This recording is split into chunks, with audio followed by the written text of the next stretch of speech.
Le sujet de l'heure, les protéines. À la fin de cette vidéo, tu devras savoir la quantité de protéines, quand tu vas manger des protéines, c'est quoi que ton corps il fait avec les protéines, puis est-ce que tu devrais prendre des suppléments de protéines. On part ça là. Tu penses que ton corps prend directement la viande puis le transforme en muscle? Nope. Ça serait si facile, je serais déjà Hugo Girard en sarreau. Mettons que ça, c'est la protéine que tu manges. Puis le truc orange, c'est des peptides qui digèrent la protéine. Son rôle, c'est de détruire en petits blocs ce qu'on appelle des acides aminés.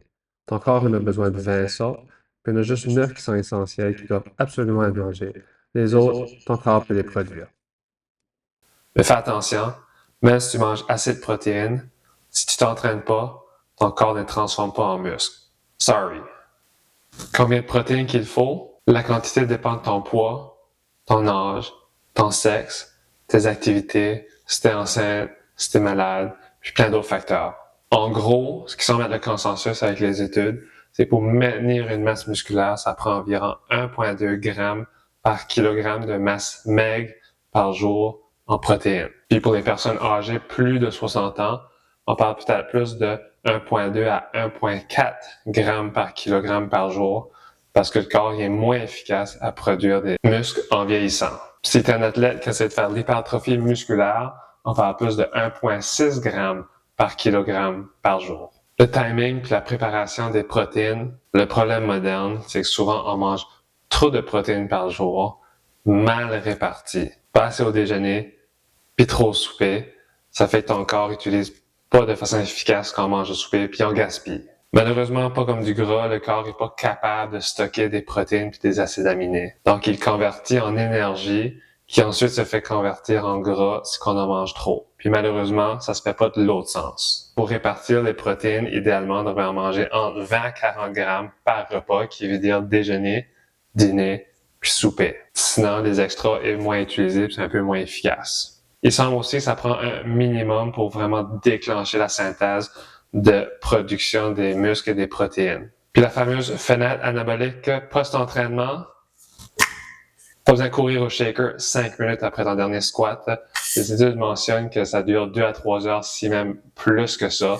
L'important, c'est surtout d'avoir bien réparti tes protéines et manger la bonne quantité dans ta journée sur ton 24 heures. Protéines et gestion de poids. Le savais-tu? Les études démontrent aussi si tu manges un déjeuner plus protéiné, ça va diminuer tes cravings en fin de journée. Mais fais attention, si tu manges plus de protéines le matin puis dans ta journée au complet, tu manges trop de calories, ben ton résultat final va faire que tu vas prendre du poids. Donc, même si c'est des choses qui est marqué protéinées, ça veut pas nécessairement dire que c'est le mieux pour nous. Puis oui, je parle de toi, granola à l'épicerie, qui marque en gros 17 grammes de protéines sur le sachet, mais qui a 400 calories. Règle de pouce rapide, si tu prends le nombre de protéines x 10, puis ça donne le nombre de calories ou plus, c'est un aliment qui est riche en protéines. La question qui tue, la poudre de protéines, ça vaut-tu la peine? La réponse, en gros, c'est oui, si que tu as du mal à atteindre tes objectifs en quantité de protéines. Si tu sautes des repas, ça peut aider à réguler ton alimentation un peu, ou que tu t'entraînes de façon relativement régulière et tu as difficulté à atteindre ta quantité de protéines dans ton alimentation. Ça reste que c'est un supplément de protéines, donc c'est pour utiliser si on n'est pas capable d'atteindre la quantité de protéines avec l'alimentation seulement. Puis non, tu n'as pas besoin de ça.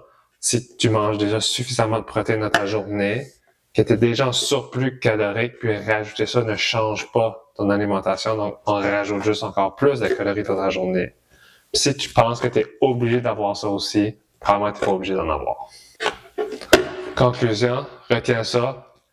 Répartis bien tes protéines dans la journée. Choisis bien tes sources d'aliments pour les protéines. Puis il faut aussi que tu bouges si tu veux que tes protéines servent à quelque chose. Parce que des muscles, c'est fait à la fois dans le gym et avec des protéines. Merci.